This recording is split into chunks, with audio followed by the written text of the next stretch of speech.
Hey there, good morning. Video number 2. Dun dun about Dr. Dum Dum. So, I wanted to do a follow-up because there were a couple of comments on this video that I just launched this morning, and I wanted to address them because I wanted to clarify a few things. First and foremost, I saw this video from Dr. Dum Dum when it came out, and then it was sent to me multiple times by multiple people that were like, oh my gosh, I can't believe that he did this. Like, this is so wrong, blabbity blabbity, right? So I completely understand where the backlash is coming from. I explained my point of view in that video. Now, the few comments that I wanted to address and clarify. First and foremost, people were saying that, compounded tirzepatide has become a blanket term that includes not only legitimate compound tirzepatide from a compounding pharmacy, but also research grade and gray market, or black market, as some people like to say. And I personally, and this is just my personal opinion, I think that's lazy AF. Okay? So I am one of those people where I believe that words matter, right? And being specific makes a difference. So I completely understand why this person was making this point. And I want to clarify why that's not a get out of jail free card, in my opinion, for what Dr. Dum Dum did. So people use blanket terminology to encompass a lot of things when they're lazy.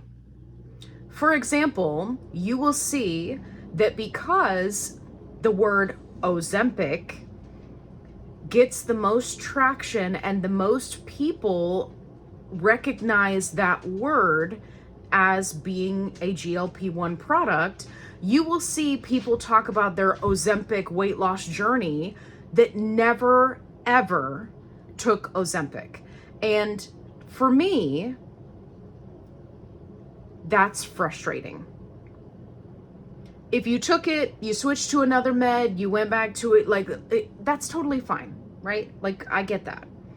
But to me, there is something disingenuous about being like, I lost 60 pounds on Ozempic. And then you click the video and you watch it, and then they're talking about compound tirzepatide.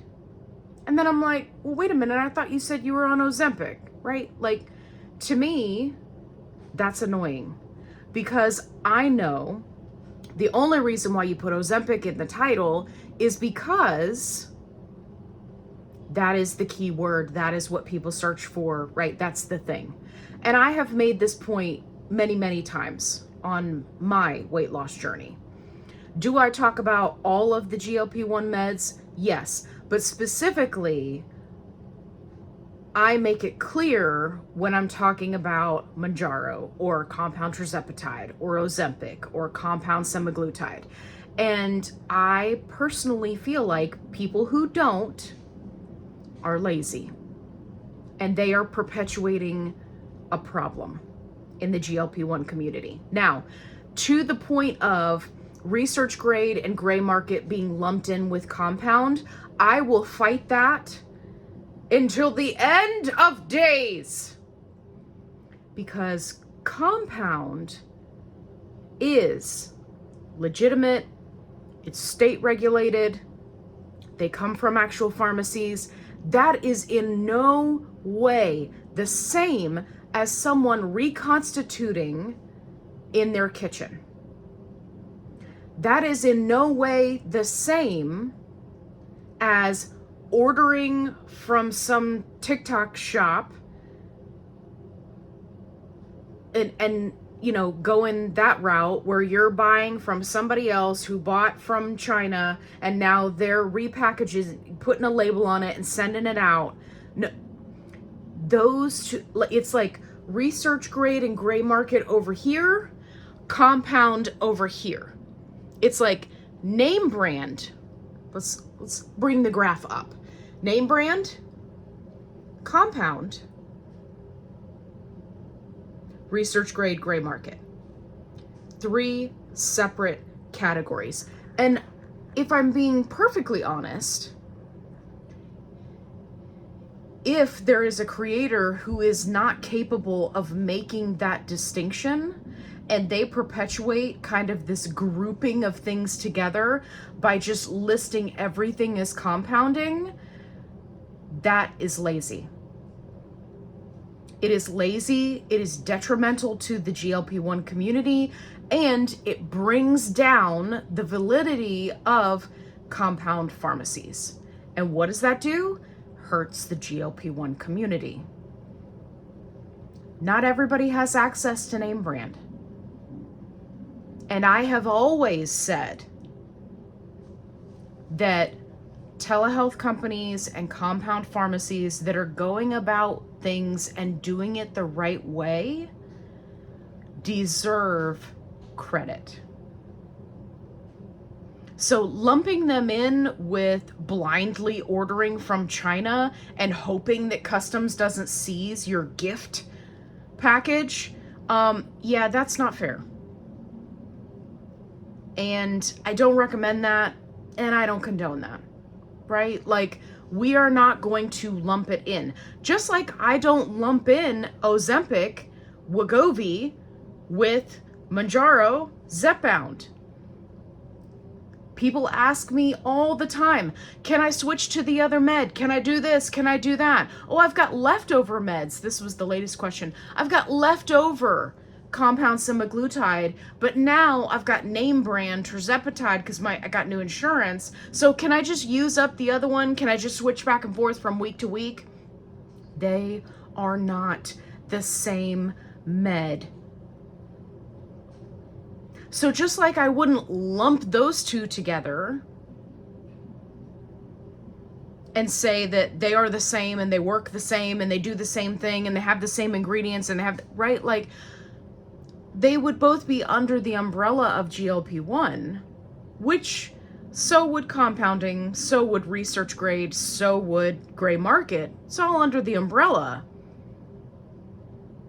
But that's like saying that a lion is exactly the same as a tiger. And I'm not okay with that, because there's no reason why a creator should not specify, well, I'm talking about lions. I'm not talking about tigers. And lumping the two together is problematic for a lot of different reasons. So I just wanted to clarify that, because it really gets under my skin. Now, if you're not a creator and you're not out there talking about GLP-1s, right, and then it doesn't pertain to you and you don't have to worry about it. I feel, again, just my personal opinion, I feel like creators are held to a higher standard. And then if you are a doctor and a creator, forget it. You are held to an even higher standard. You really got to be careful. And that's why you will see that I make videos like that one, and I have previously, where I call out doctors and say, hey, this is not cool. Don't be like that. I think that for many people who are new to the GLP-1 community, it is confusing. It is alarming. And because it plays on so many of the fears surrounding GLP-1s in general, right? Like, it is detrimental to the community. So, I just wanted to clarify that point. I know that some people who really like that doctor, they were just like, oh, you know, in his defense, this, and this. Oh, well, he just wasn't being specific. I really feel like they could have just gone with the first question about tirzepatide and left compounding out of it, and the video would have been fine.